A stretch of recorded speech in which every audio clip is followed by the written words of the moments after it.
Txecoslovàquia era un estat que el 1991 va decidir convertir-se en dos països veïns, Txèquia i Eslovàquia. I ho van fer de forma completament pacífica. Més de 20 anys més tard, la relació és millor que mai.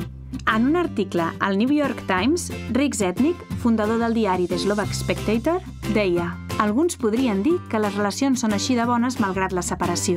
Jo sostinc que són bones a causa de la divisió».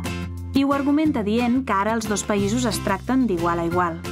El cas de Noruega és molt més antic i una mica diferent. El 1905 va decidir proclamar unilateralment la independència respecte de Suècia. Tot i les fortes tensions entre els dos països, la situació es va solucionar pacíficament.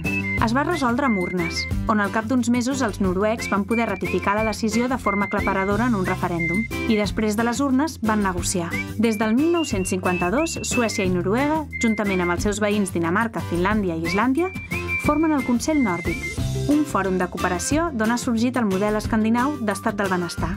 A més, ja el 1954 van acordar la lliure circulació de persones entre els 5 països. I tot i no ser veïns, el Regne Unit continua tenint bones relacions amb les seves excolònies a través de l'Associació d'Estats, anomenada Commonwealth, amb qui segueix compartint relacions comercials prioritàries.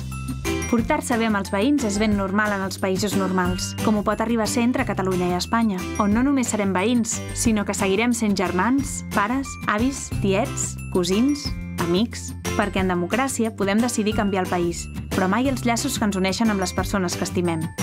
9 de novembre. És normal portar-te bé amb els veïns.